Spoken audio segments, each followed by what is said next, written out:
Actually, I think we still need to do a roll call. Okay. But, yes, we actually, I'm sorry, our computer system is being a little clunky and changing between the 2 minutes. Could we have a 5-minute break? Sure. Y'all, please make it a real 5 minutes. Y'all come back in 5 minutes. Mark your clocks. It's 3:50. Please be back at 3:55. Mark, I'll set my alarm. Back into regular session. Roll call, please, for the regular Commissioner session. Hopkins. Here. Commissioner Johnson. Present. Commissioner Jackson. Commissioner Young. Here. Commissioner Burrell. Here. Commissioner Jones. Commissioner Gage Watts. Commissioner Taliaferro. Yes, sir. Commissioner Atkins. Here. Commissioner Chavez. Here. Commissioner Lazarus. And Commissioner Epperson.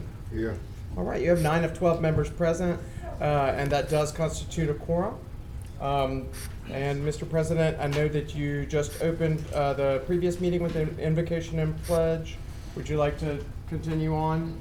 I think we can forego the invocation and the pledge since we just had it a moment ago.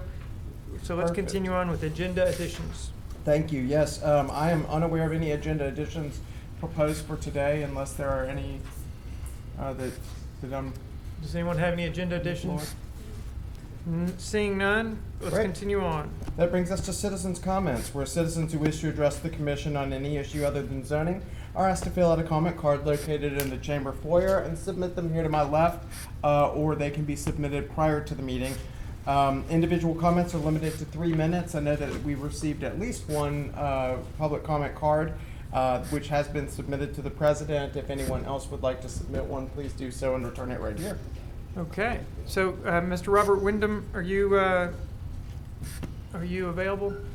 Come on down, please.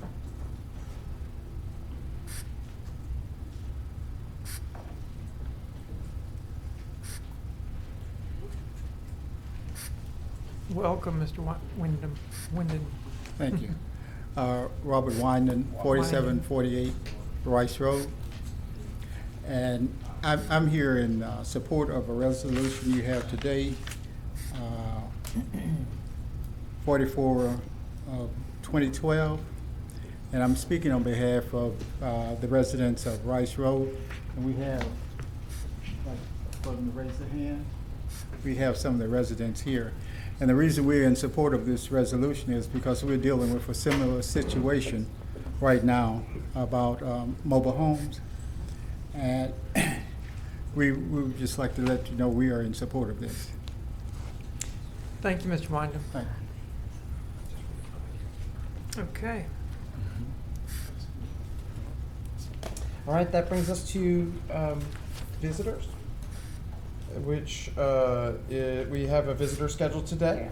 Ms. Danette Dunbar and her team from LouisianaConnected.com is here.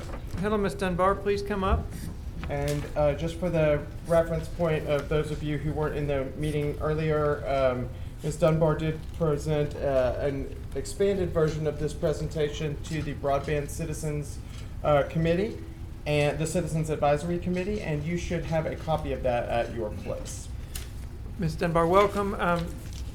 Given that this is the full body, I'd ask you to please condense your conversation down to five-ish minutes. Okay. And thank you very much. Go ahead. The floor is yours. Thank you again for having us. I'm Danette Dunbar, CEO of Louisiana Connected. As I said in the earlier meeting, started this company about 2 years ago in the middle of the pandemic. And these are my partners with lit communities, and I will let them introduce themselves and we can start the presentation. Thank you. Okay. Hello, Mr. Jackson, Mr. Snyder. Yes, good afternoon to you all, commissioners. My name is Aaron Jackson. I'm the Vice President of Client Development for Lit Communities. And hello, everybody. My name is Brian Snyder. I'm the CEO and founder of Lit Communities. I'll go ahead and get started. We had a presentation earlier where our community and our partnership is focused on community broadband across entire municipalities, and we usually format that in unique P3 structures. What we typically start with is a consulting process where we evaluate the community, how much a full network would cost. We survey residents to get an idea on feedback on what they like about their current speeds, what they like about their prices, don't like about their prices, don't like about their current speeds. and what they'd like to see done differently. As a part of the Louisiana, I think, Fair Act, is that how they call it? Fair Competition Act, it is a part, that feasibility study and that consulting process is required to apply for certain grants and future federal funds that are going to be coming out. So that part of the process I think is really important, not only for the parish and the local community here, but across the whole state of Louisiana. So we are working with other cities in Louisiana to handle that process, which will give you a business plan on how to move forward and be, I guess, in a different way, be bringing more than just better internet service, economic development with smart city applications. New businesses can come in. We look at it as you can also bring in telehealth, smart home applications, and things like that. Once a business plan is delivered, we give you multiple options on what you feel like might be the best pace forward from there. Our company continues after the process. We're not just consultants from that stage. So we will continue to work with you no matter what you decide to move forward on the network. It could be that you just want to help and just provide access to the right-of-way or certain things like that. Or it could be you want to own a portion of the network that connects your anchor institutes and then a private partner builds out. Could be you want to build more of the network and be the service provider like Lafayette did. That's options we would go through and work with you through the consulting process or the community assessment process. But once you make the decision on how you want to work forward, we could help in any way possible. We've even set up local ISPs in different markets. In Medina County, Ohio, we set up a locally branded ISP called Medina Fiber, where the county built out a middle mile network, and then we connected and went to the home from there. And we're doing the same thing in York County, Pennsylvania, and Brownsville, Texas. Another community in West Virginia, they decided to build the network out themselves. So we're just providing professional service work, engineering, construction management, and things like that. And I think from our side, and the reason why we got created is a lot of communities have been left behind, and the pandemic has exacerbated that. And so our kind of mission and everything that we're trying to do is to not only, give you something that you could take and get grants, but we also want to give you a roadmap to where if we left, you felt comfortable that you could still accomplish what you needed to from that standpoint on. We're not going to be consultants that just drag on consultancy. So, we wanted to present kind of our process and what we do. We finished our feasibility study / assessment with the city of Mansfield, and we will be working with them. They'll be actually raising general obligation bonds to build out the network past each home. It'll be a dark fiber network. So again, the Fair Competition Act that comes into play where they will be able to lease dark fibers to internet service providers. We're going to create a local internet service provider called Mansfield Fiber there, and we will simply be doing the drops and providing the electronics and lighting up the fibers, if you think of it that way. And so that project is excited in how it's moving forward.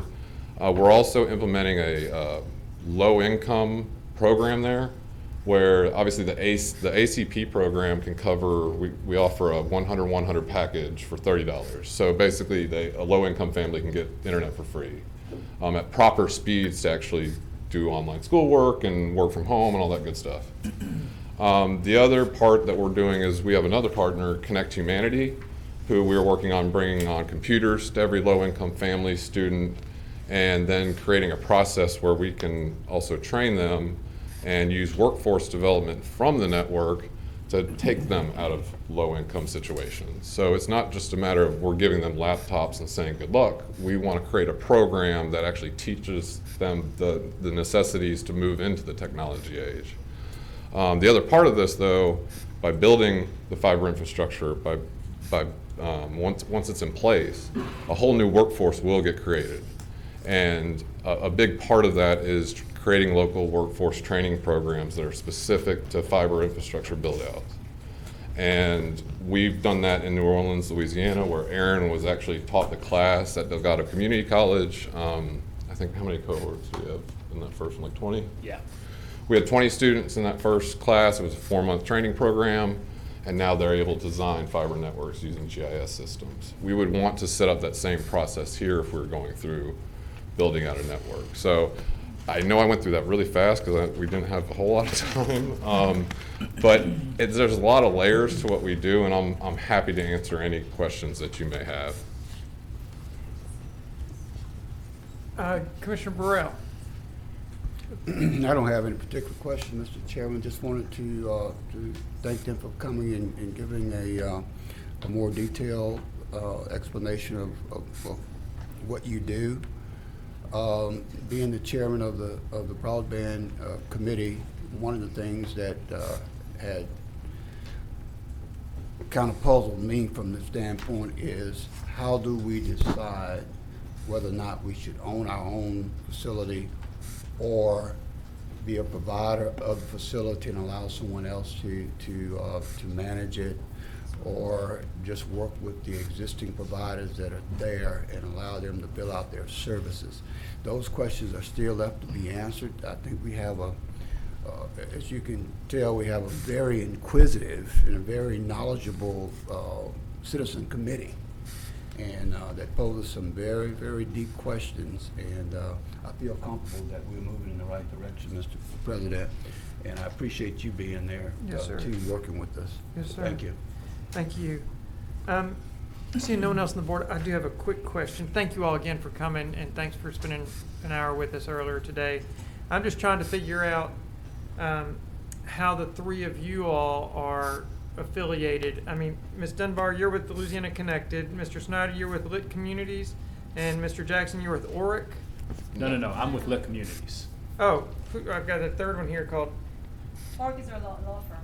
oh, that's the law firm? Yeah. Okay, so are y'all a consortium, or like, is that what you're? Yeah, we're a partnership. Yeah, we're a Okay. partnership working, really focusing on Louisiana right now, but we're also starting to work in other areas too. Okay, so y'all kind of come to the problem as a team, and Yeah, just the broadband industry itself, it's all about partnerships. We partner with a lot of companies, even AT&T, Google Fiber, Verizon. They don't build out the networks themselves. They partner and contract with everybody. you. We do it the same way. Okay, all right. And then Vice President Burrell, just to kind of answer your question when you were asking, the different options.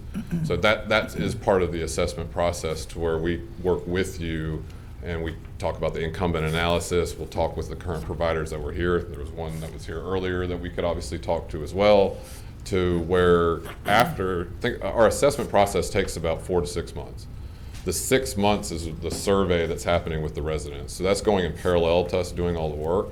So we'll run financial models to where you'll actually be able to look at how revenue could come in if you were a dark fiber owner of the infrastructure, if you provided service, if you didn't do anything. You can look at those different options, and that's where we would help you write the business plan, to where then, okay, now I have narrowed it down to 3 or 4 options. You all can vote and decide what's the best one from there on out. So we would work through that. So even right now, it can't really be understood on how you're going to move forward until we actually do a proper analysis.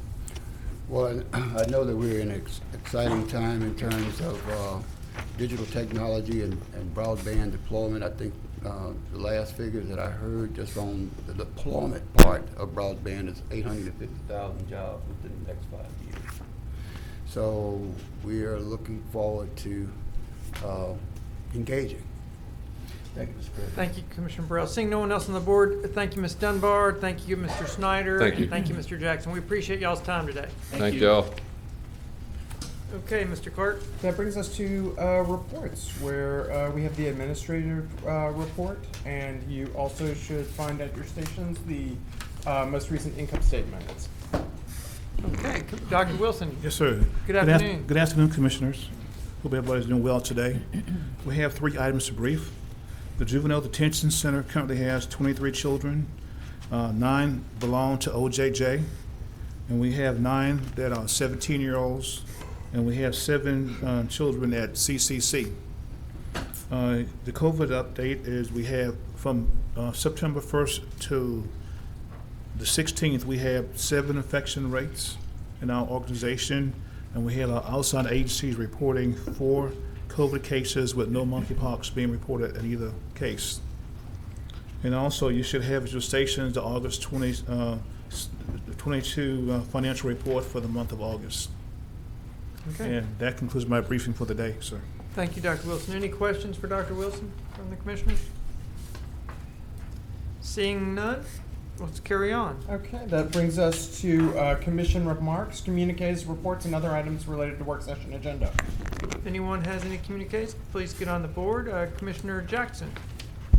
Thank you, Mr. President. Actually, I had something for Dr. Wilson. Dr. Wilson, Yes, sir. at our next meeting, can you invite the folks from National Development Council to our next work session to brief us on all of their activities year to date, and provide the commission with a detailed expenditure of their expenses.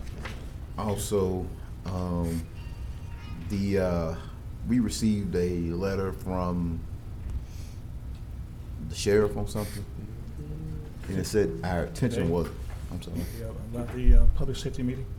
Yeah. Yes, sir. Could you update us on what that's about? Yes, sir, we got What's to. up? Yes. Commission, can we do it now? Yeah, whenever you're ready, Doctor. Oh, okay. Commissioners, the question being asked of Commissioner Jackson My mic seems down. Or something. is, You're good. You're good. We can hear you.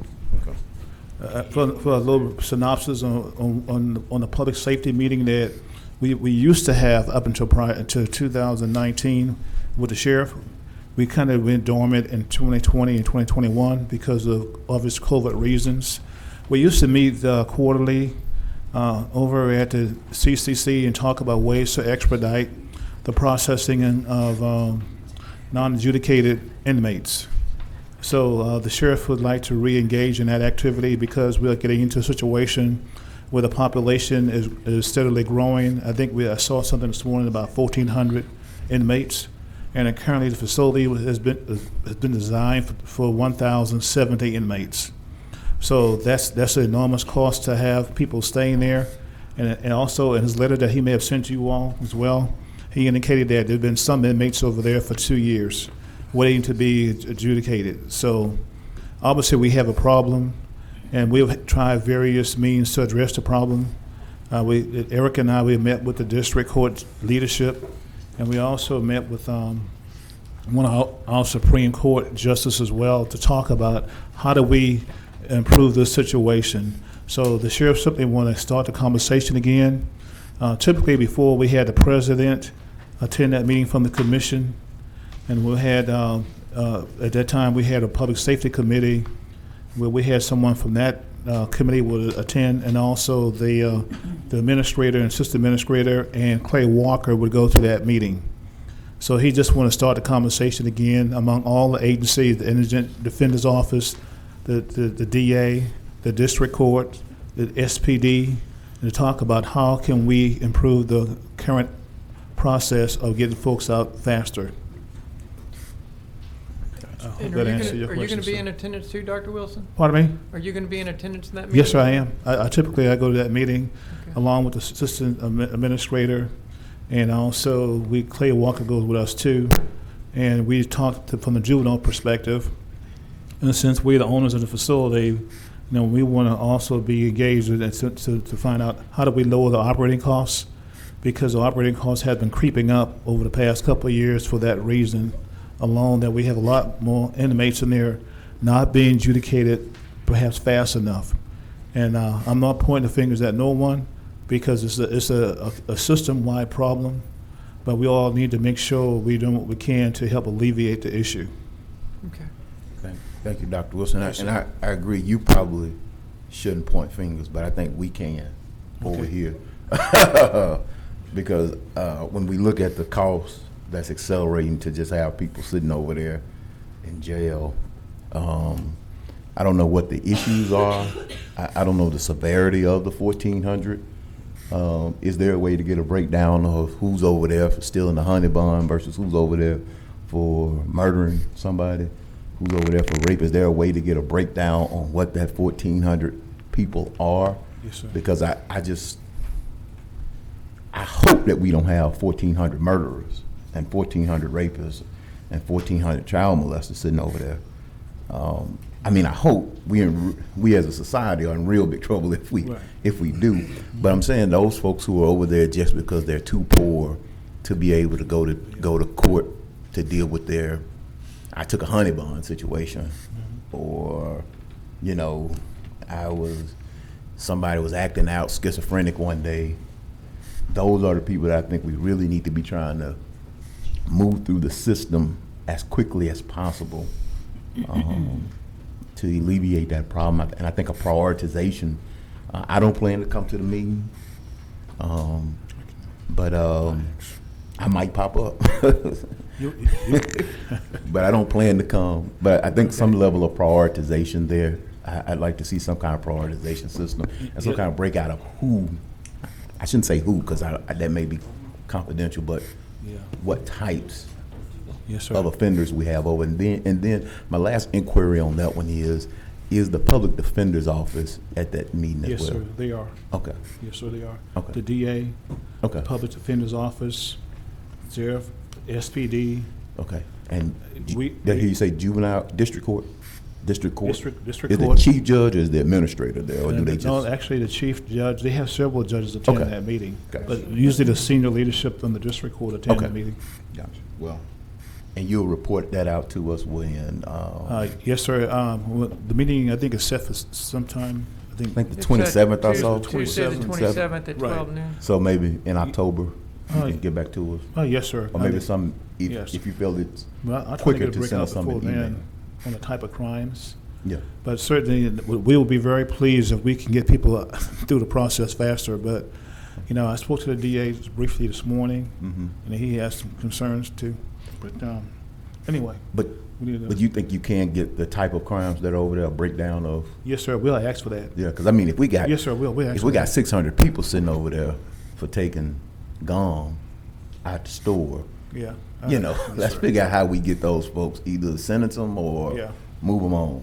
I think that if that was the case with the gum or the honey bun, Well, the DA would have been able to solve that issue in a different way. So But then then- again, I don't want to speak for the DA because that's Wait. not my. well, it seems like Preview. it seems like you are validating my biggest fears that we might have 1,400 armed robbers, murderers, sex offenders in jail, and that's my biggest Yes, fear. sir. Yeah. Is that we got a huge Well, why don't- problem there. So You know, why don't we get that data? yeah, we can. Yeah, we'll get it. I'll get it. So I'll be looking I'll forward. email it to everybody. Yes, sir. Thank Yes, you. sir. Thank you, Mr. President. All right, thank you, Commissioner Jackson. Commissioner Johnson.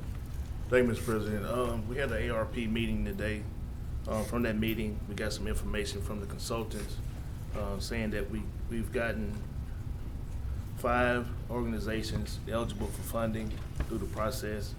We got 2 that's not eligible, and we got 3 that has, if we want to do it, it has to go through an RFP process. One is actually going through an RFP process through long range, and we basically waiting to see how that goes before we do the other 2. That was it on the ARP meeting. Is Tim, can you come up?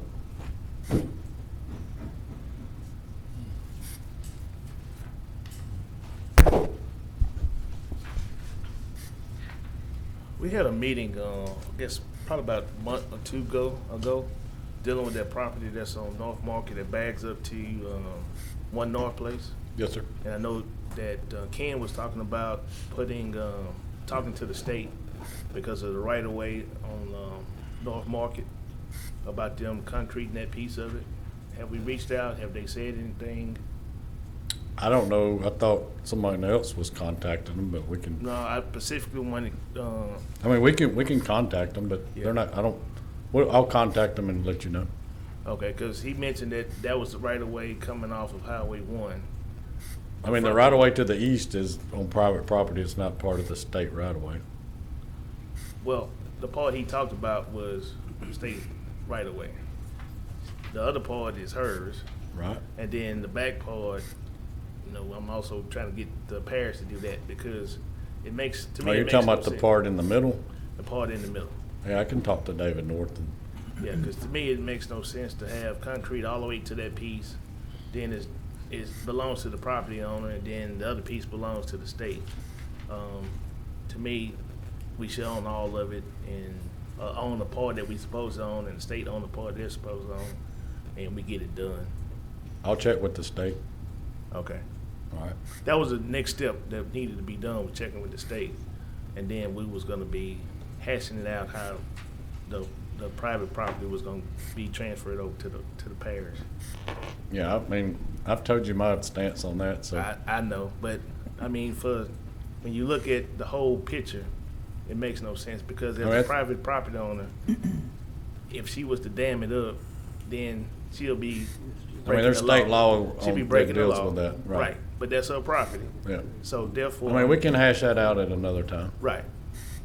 But I just want to make sure we notify the state on the piece that they own on the right-of-way side, and then we can go from there.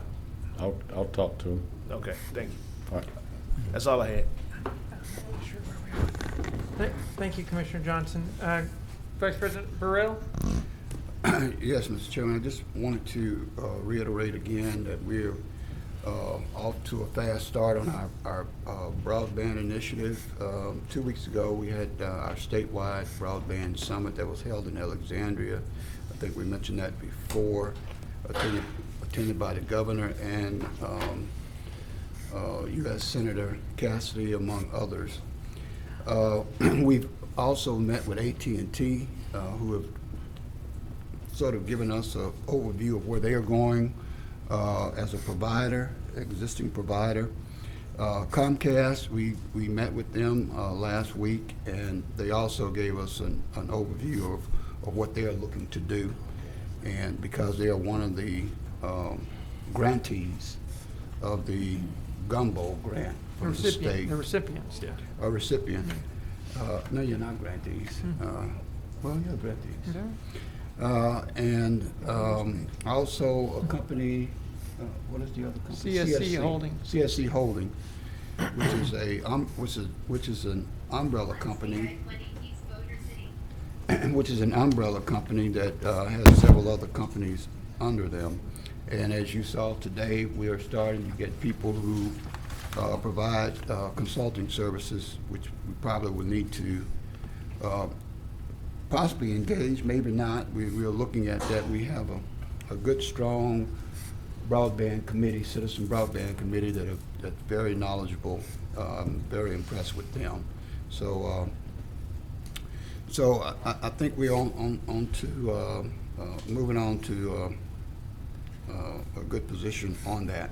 The second thing is this safety forum that you just asked me to attend out there with the Sheriff's Department. I wanted to ask Woody, is there anything in particular that, from our perspective, that we need to be knowledgeable of or expect when we go to that forum? I mean, with that safety forum out there that we just finished Just to be talking clear, about. I asked Commissioner Burrell to sit in for me at that meeting because I've got a conflict that I can't miss. So Commissioner Burrell is going to be there representing the commission members. Since we've never been to one, I thought maybe it might be something that you can share with us that we need to, from our perspective, that we need to be armed with when we go there, because it sounds like it's going to be a number of different entities there dealing with this. Yeah, Commissioner Burrell, I'm sorry, I didn't hear the first part of your question. What meeting are you making reference to, sir? The one that Commissioner Jackson just finished talking to you about. At CCC? Yes. Okay, and you'd like to have some information prior to that as to what we typically do when we go there? Right. I'll be glad to meet with you one-on-one and kind of explain to you what we do. You know, it's kind of like, if I may, Commissioner Burrell, it's like you have law enforcement impacting the inflow, and you have the judicial system impacting the outflow. Yes. And we're kind of stuck in the middle, where Right. the inflow has kind of overwhelmed the outflow. And so I think the solution is probably at one of those two ends, and we're just there to help facilitate. Yes, sir, we are. Well, I don't want to be sandwiched in the middle and don't have any information. Yes, sir. So I if just you didn't. if you can provide some information to Yes, us sir. along the line with, as Commissioner Jackson said, Yes, sir. if we know how many people who stole potato chips, then that'll help us out so if they ask us that question. Yes, sir. I'll provide you all with the current data that Commissioner Jackson requested for and the type of crimes. Okay. But historically, going back to 2005, we've been dealing with this issue. You know, because when Katrina happened, we got a major influx of inmates way above the design limits of 1,070, and it hadn't went back down there since. And we had the Justice Department come in and study it for us and told us that we had too many non-adjudicated prisoners over there. You know, we formed a committee. You know, we had also the district court and the DA and public defenders working together on what's called a rocket docket to expedite folks in and out per se faster. That went along just fine. Several years passed. We got away from that process, and now we found ourselves back on the increase again. But I'll be glad to share more with you. That was just a preview of what to expect when you and I had the discussion. But basically, as Commissioner Atkins said, you know, we just are facilitators. We don't own any of the systems that operate the jail other than owners of the jail. And paying the Bit, bill. and then have to pay And pay for the the bills. extra head count. And pay the bill. We own the jail. You'll be the most protected person in Caddo Parish for about an hour. All right, thank you, Mr. President. Yeah. All right, thank you. Unfortunately, crime is expensive on the community. It's one of our largest costs that we have in our operating parish government. You know, most people don't know. We spent about $34 or $5 million a year operating CCC, and I wish we didn't have any bad people over there at all. But they're there for a reason, and I'm not judging anybody, but they're not there because they didn't do anything worthy enough to be there. Let's But put it it just that way. appeared to me that we pay the check, but we don't have a lot of control in this. Yeah, It's that's between the DA and then. That is law absolutely enforcement. correct, Commissioner Burrell. Right, that- You know, that's why I say we don't want to point fingers, but it's the system's problem. Okay. Yeah. All right, thank you, Mr. President. Thank you, Commissioner Burrell. Commissioner Epperson? Yes, sir. On Thursday, September the 22nd at 2:30 p.m., I will hold a meeting of the Veterans and Military Services Committee. And those persons on that committee is Vice President Burrell, Commissioner Jones, Commissioner Chavez, Commissioner Talaferro, and of course, Commissioner Atkins. And that will be at 2:30 p.m. We'll be discussing Operation Green Light, which I've spoken to Pam Atchison at SRAC, and they are going to light the bridge up green, part of honoring our veterans on November the 11th. Also, we'll be discussing the Veteran Celebration Committee Honor Ceremony and Parade, which will be held November the 12th and the 13th respectively. And also, we would like to set up a date for the we have a date picked out for the grand reopening of our Veteran Service Office, which was destroyed by the tornado. And that date will be October the 14th at 10 a.m. Colonel Joey Strickland, the Louisiana Department of Veterans Affairs Secretary, will be our guest, as well as all of our VFW and American Legion partners and veterans within the area, and certainly would like I want our committee members to be on program. Also, we'll discuss an issue with the POW-MIA. I'd like some verbiage to be added to the to our agenda after the Pledge of Allegiance, and that will take care of our Veterans Affairs. Thursday, September the 22nd, 2:30 p.m. here at the Chamber. Public is invited. Also, Thursday, September 22nd, 8 o'clock a.m., I will have Attorney Sam Jenkins, State Representative, will be interpreting the constitutional amendments as well as the proposals from the state that will be on the November 8th ballot. A number of the persons that get the mail-in ballots have already received them, and he will be discussing and interpreting those. We'll do that via teleconference. Also, our Finance Director, Ms. Haley Barnett, will be interpreting the tax and millage renewals for the Parish of Caddo. That call-in number would be area code 602-580-4645. 9705. The access code will be 5517232. And Mr. Tim, I've been getting a lot of complaints about commercial 18-wheeler traffic between 169 Buncombe Road heading into Highway 79 going into Texas. Don't know if anything we can do about it, but received a lot of complaints about that. So it's something you might be able to look into, as well as a lot of complaints about the sand trucks and the oil and gas drilling trucks on the Parish Highway. That's all I have, sir. Thank you, Commissioner Epperson. Dr. Wilson. Yes, sir. Thank you, Commissioner Atkins. Commissioners, I just want to let you all know that I did have the opportunity to speak to Mr. Dale Sibley this last week, and he said we are on schedule to have the early voting site open in time for this fall election. Everything is going well, so we hope to have that open. And have more development come, I'll pass it on to you. I just want you to be aware of that. Thank you, Dr. Wilson. Commissioner Burrell. One other thing, I met with the Southern Rail Commission last week. Mr. Knox Ross is the chairman of the Southern Rail Commission. We continued our discussion and to try to see what the progress we were making on passenger rail to come to Shreveport, not only come to Shreveport, to be bridged between Marshall, Texas and Meridian. That is moving. I was very pleased to hear that they have some focus on that for that I-20 corridor rail that's going along there, and it's starting to gather a lot of support. I know that I met with, I was approached by Senator Cassidy at the Broadband Forum, and he really showed a lot of interest, and he said that he's going to do everything in his power to try to make that happen. So that was very, very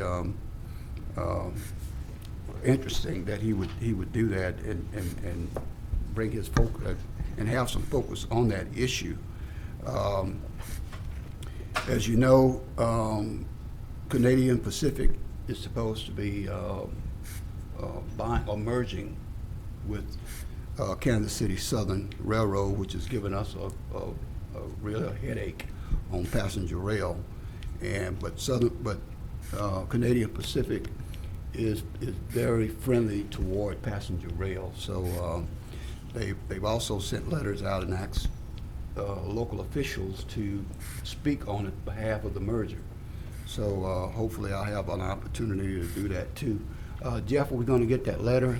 I think I sent you something on it about sending a letter forward. I did get a copy. Yes. Okay. The letter for the rail. Right. Correct. Okay. That's it, Mr. President. Thank you, Commissioner Burrell. Seeing no one else on the board, I'll ask a couple of questions. Mr. Weaver, could you come up, please? Sorry, Commissioner Chavez.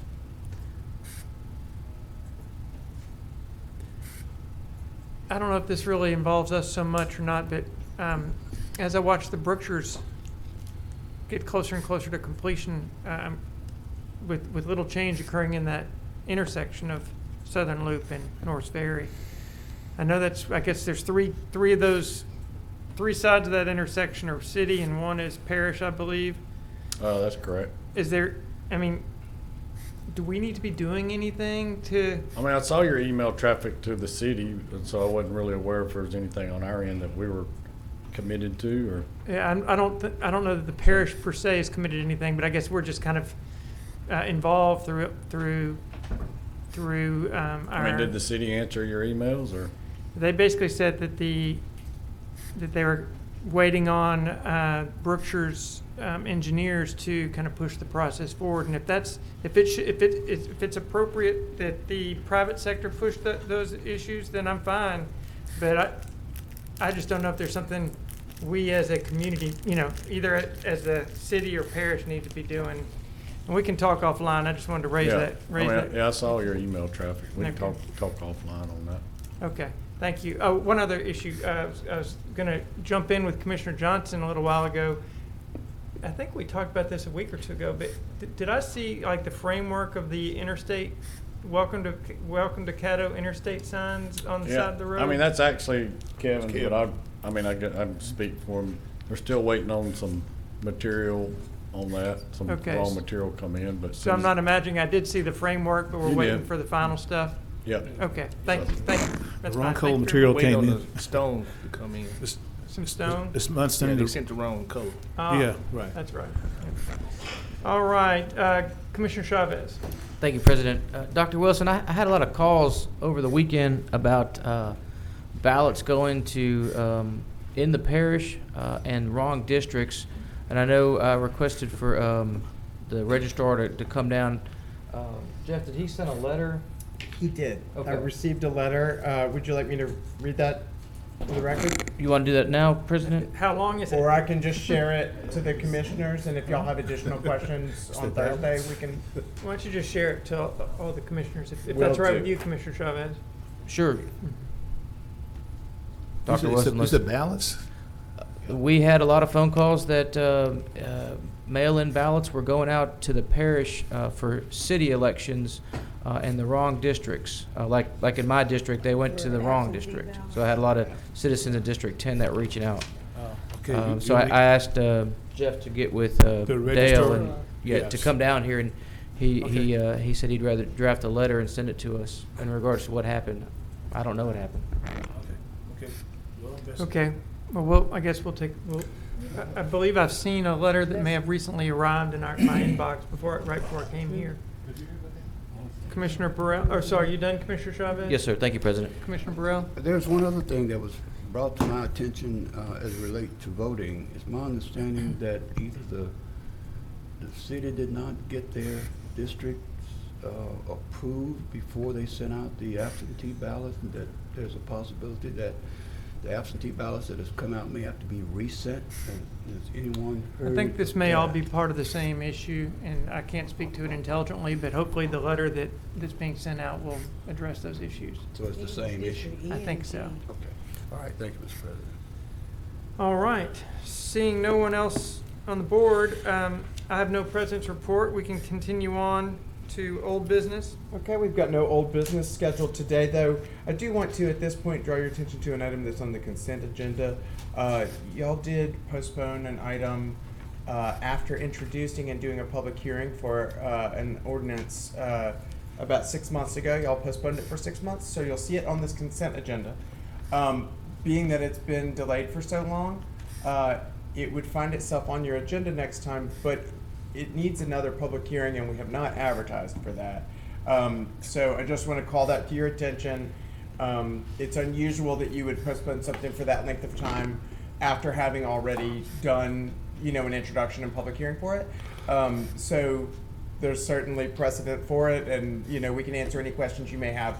But I just want to mention that now, in case anybody sees that on the agenda and wonders what happened. On Thursday, will there be a public hearing on it? Is that what you're saying? We did not advertise for a public hearing on it. So you're saying that we're going to vote on it? Because initially, when it was postponed, we've already done a public hearing. We wouldn't advertise for another one.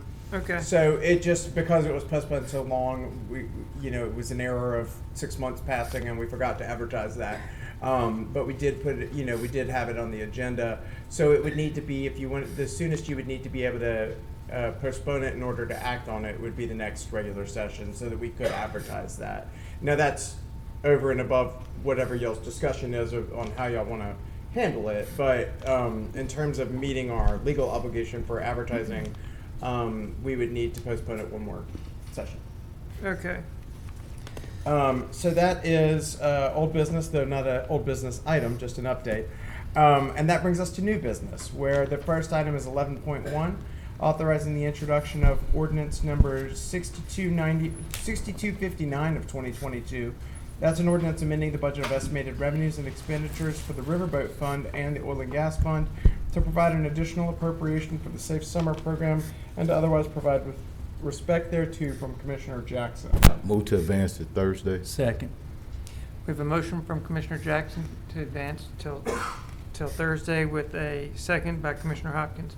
Commissioner Jackson, can you give us some Yeah, sure. perspective? This is a opportunity to expand some of the work that Parks and Recreation was doing. I don't see Patrick. He's at National Conference. Oh, okay, Patrick's at the National. Okay, what they're doing, like most folks, they didn't predict such an uptick in cost.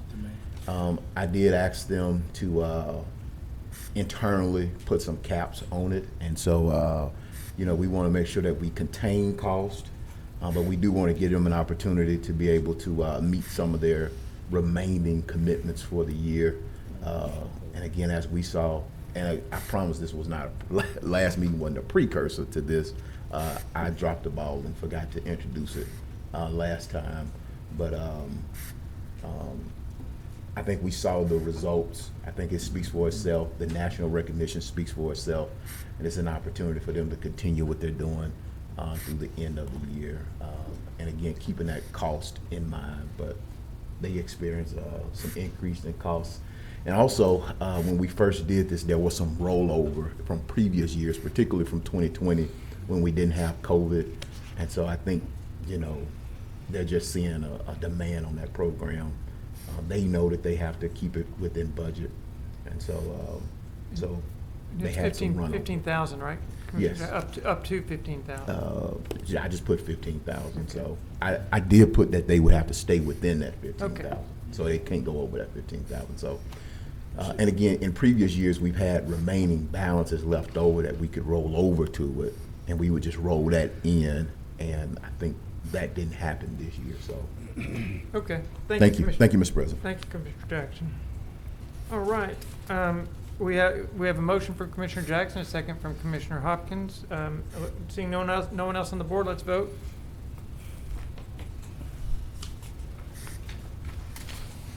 All right, that motion carries with 10 in support, none in opposition, and 2 absent. That brings us to the next item, which is 11.2, authorizing consideration of resolution number 42 of 2022. That's a resolution to authorize the Caddo Parish Administrator to consent to the annexation by the town of Blanchard of a certain right-of-way within the parish of Caddo, and otherwise providing with respect thereto. This is in District 1. Move to Thursday. Second. We have a motion by Commissioner Hopkins to move forward to Thursday. Who was that second? Commissioner Jackson gave the second. Commissioner Hopkins, any comments? This is the annexation request by the town of Blanchard on Wasson Road. It abuts to the parish, but also abuts to the town of Blanchard, and they are wanting to do this for basically public safety. Thank you. Okay. Thank you, Commissioner Hopkins. Seeing no one on the board, let's vote on whether to or whether to not advance this to Thursday. Please vote. And that motion carries with 10 in support, none in opposition, and 2 absent. The next item before you today is 11.3, authorizing consideration of resolution number 44 of 2022. That's a resolution to urgent request the Caddo Parish Planning Board to review and make recommendations regarding the placement of mobile homes as a use by right in RA zoning districts, and to otherwise provide with respect thereto from Commissioner Johnson. Move to Thursday. Second. A motion to advance from Commissioner Johnson, a second from Commissioner Talafaro. Commissioner Johnson, care to comment? No. All right. Seeing no one on the board, let's vote.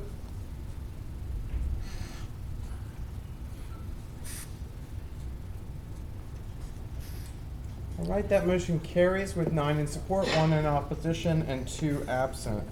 And that brings us to the next item, authorizing the consideration of resolution number 45 of 2022, which is a resolution authorizing the parish administrator to execute on behalf of and in the name of Caddo Parish a contract for Louisiana Community Development Block Grant Administrative Services.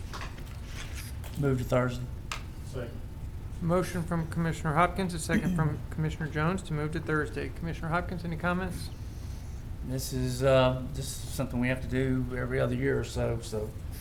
Standard par for the course. process. Okay. All right. Seeing no one on the board, let's vote.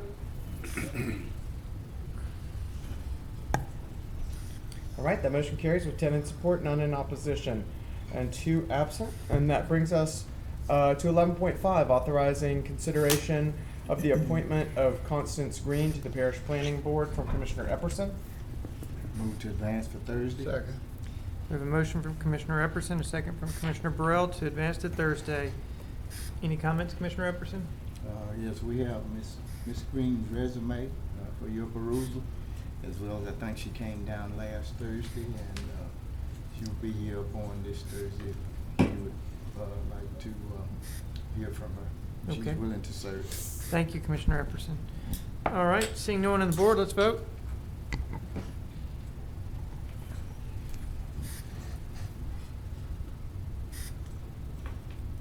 All right, that motion carries with 10 in support, none in opposition, and 2 absent. And that brings us to authorizing the consideration of the appointment of Jake Brown to the Parish Planning Board from Commissioner Lazarus. Move to Thursday. Second. Okay, we had a motion by Commissioner Hopkins, a second by someone over here, was it? Epperson. Thank you, Commissioner Epperson. Any comments, Commissioner Hopkins? I see Commissioner Lazarus was the nominee, but he's out Commissioner there. Lazarus asked me just to go ahead and move this forward to Thursday, please. Sure. Okay. Thank you very much. Seeing no one on the board, let's vote. That motion carries 10 in support, none in opposition, and 2 absent. That brings us to your next item, which is to authorize the consideration of Ternium USA to participate in the ITEP program at 2500 Ron Bean Boulevard in Shreveport. And just as an FYI, I don't think it was mentioned earlier, there is an Economic Development Committee meeting tomorrow where this item is expected to be discussed. Move to Thursday. Second. A motion by Commissioner Johnson to move to Thursday, a second by Commissioner Chavez. All right, seeing no one on the board, let's vote.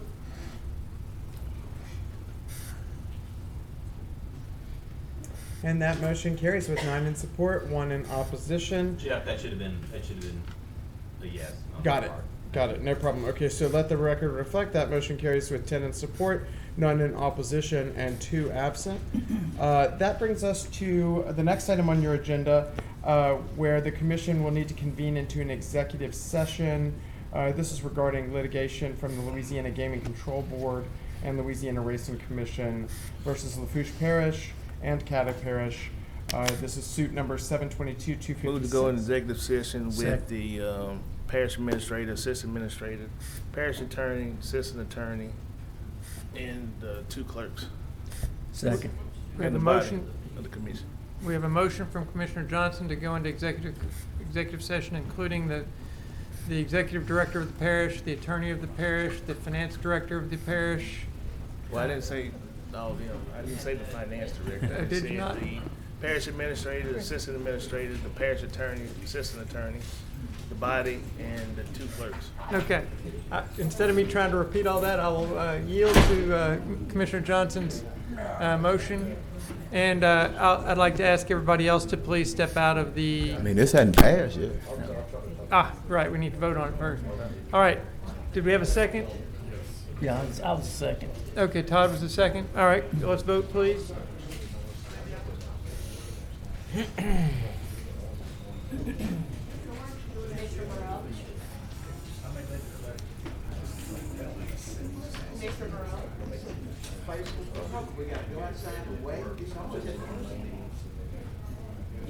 All right, that motion carries with 9 in support and 1 in opposition. Okay. Okay, and 2 absent, I'm sorry.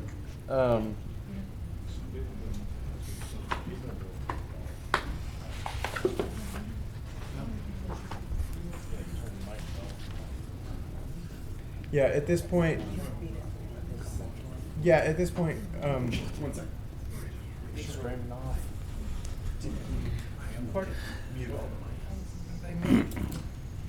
Imagine you used to work with me on these executive sessions. How do we mute them? By myself. Oh, right here? Oh, mute all mics. Okay.